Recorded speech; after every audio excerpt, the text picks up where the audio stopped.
ರಾಜ್ಯ ಕಾಂಗ್ರೆಸ್ನಲ್ಲಿ ನಾಯಕತ್ವ ವಿಚಾರವಾಗಿ ಒಂದೊಂದು ಸುದ್ದಿಗಳು ಕೂಡ ಹರಿದಾಡ್ತಾ ಇರುವಂತದ್ದು. ಅದಕ್ಕೆ ಸಂಬಂಧಪಟ್ಟಂಗೆ ನಿನ್ನೆ ಅಷ್ಟೇ ಕೂಡ ಎಐಸಿಸಿ ಅಧ್ಯಕ್ಷರಾಗಿರುವಂತಹ ಮಲ್ಲಿಕಾರ್ಜುನ ಖರ್ಗೆ ಅವರು ಸಿಎಂ ಆಕಾಂಕ್ಷೆಯನ್ನು ಕೂಡ ವ್ಯಕ್ತಪಡಿಸಿದ್ದಾರೆ. ಇದು ಎಲ್ಲ ಬೆಳವಣಿಗೆ ಬಗ್ಗೆ ಮಾತನಾಡೋದಕ್ಕೆ ನಮ್ಮ ಜೊತೆಗೆ ಕುಣಿಗಲ್ ಕಾಂಗ್ರೆಸ್ ಶಾಸಕರು ಆಗಿರುವಂತಹ ರಂಗನಾಥ್ ಅವರು ಇದ್ದಾರೆ. ಅವರ ಹತ್ರ ಒಂದಷ್ಟು ವಿಚಾರಗಳನ್ನ ಮಾತಾಡುವಂತ ಒಂದು ಪ್ರಯತ್ನ ಮಾಡೋಣ. ರಂಗನಾಥ್ ಅವರು, ಈಗ ನೀವು ಸಾಕಷ್ಟು ಬಾರಿ ಬಹಿರಂಗವಾಗಿ ಹೇಳಿದಿರಿ ಡಿಕೆ ಶಿವಕುಮಾರ್ ಅವರು ಸಿಎಂ ಆಗೇ ಆಗ್ತಾರೆ ಅನ್ನುವಂತ ಬಲವಾದ ವಿಶ್ವಾಸ. ನಿನ್ನೆ ಅಷ್ಟೇ ಕೂಡ ಖರ್ಗೆ ಅವರು ತಮ್ಮ ಮನದಾಳದ ಆಕಾಂಕ್ಷೆಯನ್ನು ವ್ಯಕ್ತಪಡಿಸಿದ್ದಾರೆ. ಏನ್ ಹೇಳ್ತಾರೆ ಇದ್ರ ಬಗ್ಗೆ? ಖರ್ಗೆ ಅವರು senior most Congress man and loyalist and ನಮ್ಗೆಲ್ಲ ಏನಾದ್ರು ರಾಜಕೀಯದಲ್ಲಿ ಚಿಕ್ಕದ್ರಲ್ಲಿ ಏನಾದ್ರು ಇಂಟ್ರೆಸ್ಟ್ ಬರ್ಬೇಕಾದ್ರೆ ಖರ್ಗೆ ಸಾಹೇಬ್ರು ನೋಡ್ಕೊಂಡೆ ನಮ್ಗೆಲ್ಲ ಅವರೊಂದು ಇನ್ಸ್ಪಿರೇಷನ್. ಅವರು ಬಹಳ ವರ್ಷದ ಒಂದು ಪರಿಶ್ರಮದ ಬಗ್ಗೆ ಹೇಳಿದ್ದಾರೆ. ನಮ್ಗೆಲ್ಲ ಗೊತ್ತಿದೆ ಎಷ್ಟು ನೋವು ತಿನ್ಕೊಂಡು ಪಕ್ಷವನ್ನ ಕಟ್ಟು ಇವತ್ತು ಕೆಪಿಸಿಸಿ ಅಧ್ಯಕ್ಷರಾಗಿ ಎಐಸಿಸಿ ಅಧ್ಯಕ್ಷರಾಗಿದ್ದಾರೆ ಅಂತಂದ್ರೆ ಅದು ಸಣ್ಣ ಮಾತಲ್ಲ. ಅದು ಅವ್ರು ಬಂದಿರೋಂತ ಸಮುದಾಯದ ಹಿನ್ನೆಲೆ ಅವತ್ತೆಲ್ಲ ಅವರು ಚಿಕ್ಕದ್ರಲ್ಲಿ ಬಹಳಷ್ಟು ಅನುಭವಿಸಿದಾರೆ ಕಷ್ಟನ.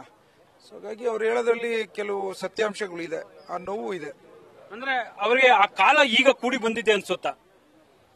ಅದು ಹೇಳೋಷ್ಟು ನಾನು ದೊಡ್ಡವನಲ್ಲ. ಇವತ್ತು ಎಐಸಿಸಿ ಅಧ್ಯಕ್ಷರವರು ಅವ್ರು ಏನ್ ಬೇಕಾದ್ರೆ ತೀರ್ಮಾನ ತಗೊಂಡ್ರು ಎಲ್ಲರೂ ತಲೆಬಾಗಿ ಶಿರಸ ವಹಿಸಿ ಪಾಲಿಸ್ತೀವಿ. ಅವ್ರು ರಾಜ್ಯಕ್ಕೆ ಆಗಮಿಸ್ತಾರೆ ಅಂದ್ರೆ ನೀವೆಲ್ಲರೂ ಕೂಡ ಒಪ್ಪಿಗೆ ಇದೆ? ನಾನು ಆತರ ಈಗ ನಮ್ಮ ಹೈಕಮಾಂಡರ್ ಏನ್ ಡಿಸಿಷನ್ ತಗೋತಾರೆ ನಾವೆಲ್ಲರೂ ಶಿರಸ ವಹಿಸಿ ಪಾಲಿಸ್ತೀವಿ ಅಂತ ಹೇಳಿದ್ನಲ್ಲ. 100% ಅವರೇ ಇವತ್ತು ಅಧ್ಯಕ್ಷರು. ಅವ್ರು ಏನ್ ನಿರ್ಧಾರ ತೆಗೆದುಕೊಂಡ್ರು ನಮ್ಮ ಕಾರ್ಯಕರ್ತರುಗಳಿಂದ ಹಿಡಿದು ಎಲ್ಲ ಮುಖಂಡರಿಂದ ಹಿಡಿದು ನಮ್ಗೆಲ್ಲರಿಗೂ ಅಧ್ಯಕ್ಷರು ಮಲ್ಲಿಕಾರ್ಜುನ್ ಖರ್ಗೆ ಸಾಹೇಬ್ರು ಅವ್ರು ಏನ್ ನಿರ್ಧಾರ ತಗೋತೀರೋ ಅದಷ್ಟಕ್ಕೆಲ್ಲದಕ್ಕೂ ನಾವು ಪಾಲಿಸ್ತೀವಿ.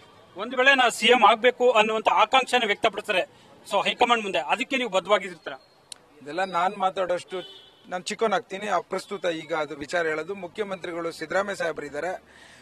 ಅದನ್ನ ನಾವು ಇವತ್ತು ಅಧ್ಯಕ್ಷರು ಅದ್ರ ಬಗ್ಗೆ ಮುಖ್ಯಮಂತ್ರಿಗಳ ಬಗ್ಗೆ ಮಾತನಾಡಬಾರ್ದು ಅಂತ ಹೇಳಿ ನಮ್ಗೆಲ್ಲರಿಗೂ ಒಂದು ಶಿಸ್ತಿನ ಒಂದು ಆದೇಶವನ್ನು ಕೊಟ್ಟಿದ್ದಾರೆ. ಹಾಗಾಗಿ ನಾನು ಅದ್ರ ಬಗ್ಗೆ ಜಾಸ್ತಿ ಮಾತನಾಡಕೂಡದು.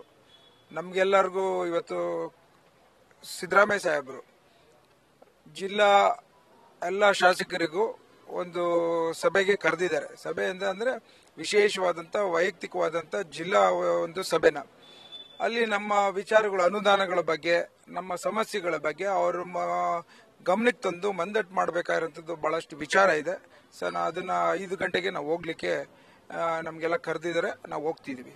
ಈಗ ಅಧಿಕಾರ ಹಂಚಿಕೆ ಸೂತ್ರಕ್ಕೆ ಸಂಬಂಧಪಟ್ಟಂಗೆ ಸಾಕಷ್ಟು ನೀವೆಲ್ಲರೂ ಕೂಡ ಮಾತನಾಡ್ತಾ ಇದ್ದೀರಾ. ಇಂತಹ ಚರ್ಚೆ ಹೊತ್ತಲ್ಲೇ ಎಐಸಿಸಿ ಅಧ್ಯಕ್ಷರಾಗಿರುವಂತವರು ಈ ರೀತಿ ಒಂದು ಹೇಳಿಕೆ ಕೊಡುವಂತದ್ದಾಗಿರೋದು, ಮಾತನಾಡುವಂತದ್ದು, ಆ ಸಂದರ್ಭ ಸನ್ನಿವೇಶ ಸೂಕ್ತವಾಗಿತ್ತ? ನಾನು ಒಂದು ಮಾತನ್ನ ಹೇಳ್ತೇನೆ. ಖರ್ಗೆ ಸಾಹೇಬ್ರವರ ಪಯಣ ಎಷ್ಟು ಮುಳ್ಳಿನ ಹಾದಿ ಅಂತ ಅವ್ರ ಹತ್ರ ಕೂತ್ಕೊಂಡಾಗ್ಲೇ ನಿಮ್ಗೆ ಗೊತ್ತಾಗುತ್ತೆ. ಅವರು ಲೋಕಾರೂಢಿಲಿ ಮಾತಾಡ್ತಿರ್ಬೇಕಾದ್ರೆ ಹೇಳಿದ್ದಾರೆ, ನಾನು ಬಹಳಷ್ಟು ಶ್ರಮ ಹಾಕಿರೋಂಥದ್ದು, ಅವ್ರ ಪಯಣದಲ್ಲಿ ಯಾವ್ಯಾವ ಕಷ್ಟ ಬಂತು, ಕೆಪಿಸಿ ಅಧ್ಯಕ್ಷರಾಗಿ ಅವ್ರಿಗೆ ಏನ್ ನಿರೀಕ್ಷೆ ಇತ್ತು ಮುಖ್ಯಮಂತ್ರಿ ಆಗಬೇಕು ಅಂತ, ಅವ್ರಿಗೆ ಆಗದೇ ಇರೋಂಥ ವಿಚಾರಗಳು ಹೇಳ್ಕೊಂಡಿರೋ ತಪ್ಪೇನು ಅದರಲ್ಲಿ? ರಾಜ್ಯ ರಾಜಕಾರಣಕ್ಕೆ ಎಂಟ್ರಿ ಆಗ್ತಾರೆ ಅನ್ಸುತ್ತಾ?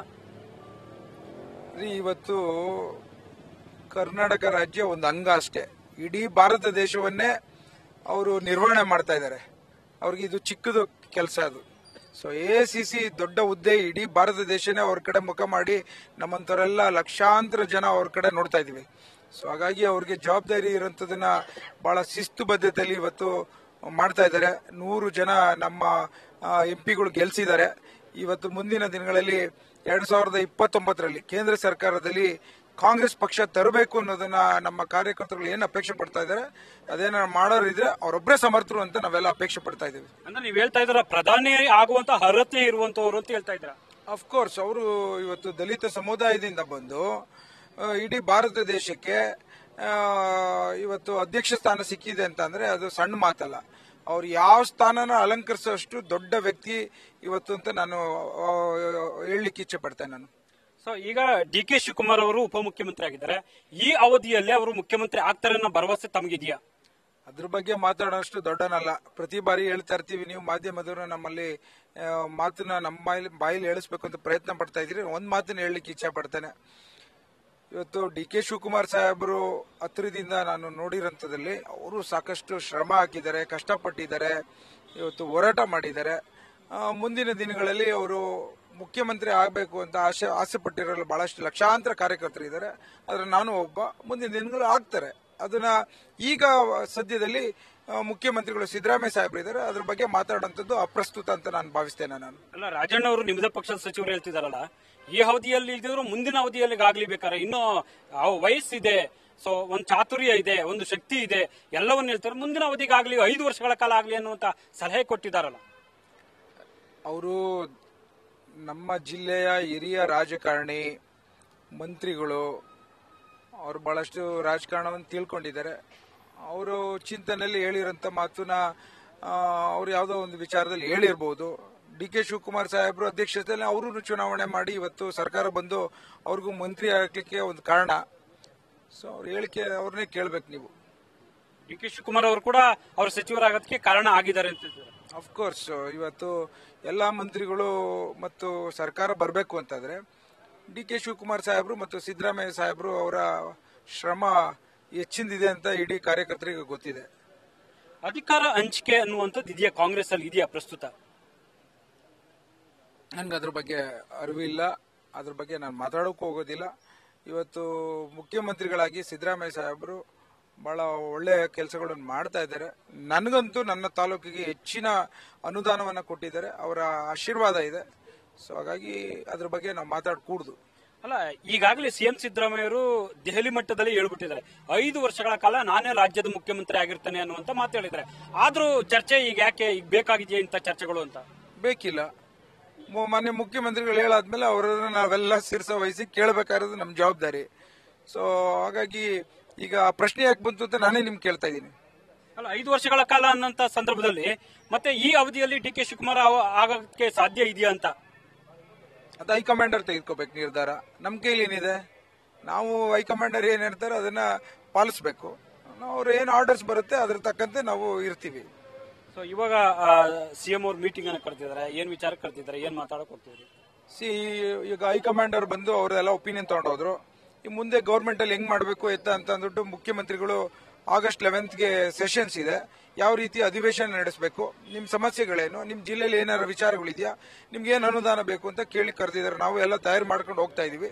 ಸೊ ನಂಗೆ ಬಹಳ ಸಂತೋಷ ಆಗ್ತಿದೆ. ಮುಖ್ಯಮಂತ್ರಿಗಳು ಮಾಡ್ತಾ ಇರೋಂಥದ್ದು, ಅವರು ನಮ್ಮ ಅಭಿಪ್ರಾಯ ಕೇಳ್ತಿರೋದು ಒಂದು ಒಳ್ಳೆಯ ಒಂದು ಬೆಳವಣಿಗೆ ಅಂತ ನಾನು ಭಾವಿಸ್ತೇನೆ. ನಾನು ಈಗ ದೇಶಪಾಂಡೆ ಅವರು ಒಂದು ಮಾತನಾಡಿದರೆ, ಸಿದ್ದರಾಮಯ್ಯನ ಶಾಸಕಾಂಗ ಪಕ್ಷದ ನಾಯಕರನ್ನಾಗಿ 1 ವರ್ಷ 2 ವರ್ಷಕ್ಕಲ್ಲ 5 ವರ್ಷಗಳಕ್ಕೆ ಅನುಗುಣವಾಗಿ ಆಯ್ಕೆ ಮಾಡಿರುವಂತದ್ದು ಒಂದು ಮಾತು ಹೇಳಿದ್ದಾರೆ. ಅವತ್ತಿನ ದಿನ ಏನು ಶಾಸಕಾಂಗ ಪಕ್ಷ ಒಂದು ಸೇರಿರೋಂಥದ್ರಲ್ಲಿ ಯಾರು ಮುಖ್ಯಮಂತ್ರಿ ಮಾಡಬೇಕು ಅನ್ನೋದನ್ನ ಒಂದು ಕ್ಲೋಸ್ ಡೋರ್ ಮೀಟಿಂಗ್ ಅಲ್ಲಿ ಗೌಪ್ಯವಾಗಿ ಎಲೆಕ್ಷನ್ ನಡೆದಿರೋದು. ಅದು ರಿಸಲ್ಟ್ಸ್ ಯಾರಿಗೂ ಗೊತ್ತಿಲ್ಲ. ಎಲ್ಲರೂ ನಾವೆಲ್ಲ ಸೇರಿ ಇವತ್ತಿನ ದಿನ ಮುಖ್ಯಮಂತ್ರಿಗಳು ಸಿದ್ದರಾಮಯ್ಯ ಸಾಹೇಬ್ರನ್ನ ಎಲ್ಲ ರೀತಿಯಲ್ಲಿ ನಿಂತಿದ್ದೀವಿ, ಒಂದು ಕುಟುಂಬ ಇದ್ದಂಗೆ. ಸೊ ಇಲ್ಲಿ ಆ ವಿಚಾರದಲ್ಲಿ ಸಿದ್ದರಾಮಯ್ಯ ಸಾಹೇಬ್ರು ಈಗ ಮುಖ್ಯಮಂತ್ರಿ ಇದ್ದಾರೆ, ಕೆಲಸ ಚೆನ್ನಾಗಿ ಮಾಡ್ತಾ ಇದ್ದಾರೆ, ಮುಖ್ಯಮಂತ್ರಿಗಳು ಮುಂದುವರಿತಾರೆ. ಅಂದ್ರೆ ಕಾಂಗ್ರೆಸ್ ಅಲ್ಲಿ ಯಾವುದೇ ರೀತಿಯ ಗೊಂದಲ ಇಲ್ಲ, ಸಿಎಂ ಬದಲಾವಣೆ, ನಾಯಕತ್ವ ಬದಲಾವಣೆ ವಿಚಾರದಲ್ಲಿ ಯಾವುದೇ ರೀತಿಯ ಗೊಂದಲಗಳು ಸಮಸ್ಯೆಗಳು ಇಲ್ಲ. ಡೆಫಿನೆಟ್ಲಿ ಯಾವ ಗೊಂದಲನೂ ಇಲ್ಲ. ಏನೇ ಗೊಂದಲ ಬಂದರೂ ಇದಕ್ಕೆಲ್ಲದಕ್ಕೆ ನಮ್ಮ ಅಧ್ಯಕ್ಷರಾದಂತಹ DK ಶಿವಕುಮಾರ್ ಸಾಹೇಬರು ಸಮರ್ಥವಾಗಿ ನಿಭಾಯಿಸ್ತಾರೆ ಅನ್ನೋ ಒಂದು ಕಾನ್ಫಿಡೆನ್ಸ್.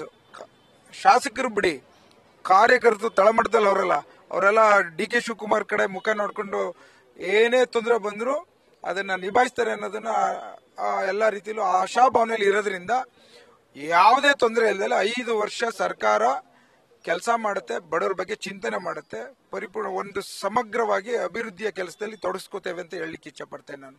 ಸೊ ಇದಿಷ್ಟು ಕೂಡ ರಂಗನಾಥ್ ಅವರ ಸ್ಪಷ್ಟವಾದ ಮಾತುಗಳು. ಕ್ಯಾಮರಾ ಪರ್ಸನ್ ಬೈರೇಶ್ ಜೊತೆ Harish Kakod, News First Bengaluru. News First ನಿರ್ಭೀತಿಯಿಂದ ನಿಮ್ಮ ಪರವಾಗಿ.